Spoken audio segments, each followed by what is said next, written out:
Le mercredi 15 mai 2024 marquera un tournant majeur pour la capitale sénégalaise alors que le bus rapide transit BRT sera officiellement mis en service à Dakar. Ce système de transport en commun innovant est conçu pour offrir une solution durable à la congestion routière qui sévit dans la ville. Le projet du BRT, d'une envergure considérable, représente un investissement de 419 milliards de francs CFA.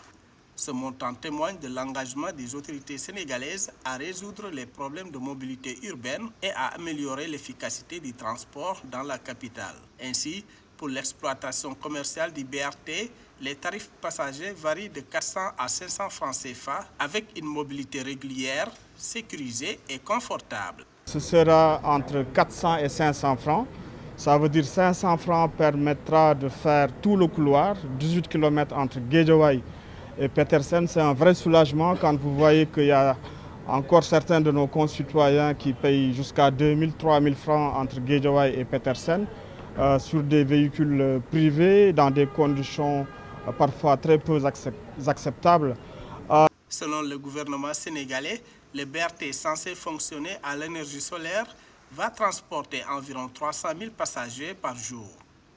D'une longueur de 18,3 km, avec 23 stations et traversant 14 communes de la capitale sénégalaise, le BRT qui va fonctionner tous les jours de 6h à 21h va réduire considérablement le temps de trajet entre le département de Guédiawaye et Dakar. C'est important de le souligner, avoir un tarif social suivant des modalités qui sont définies par l'État du Sénégal à travers les institutions en charge de ces sujets.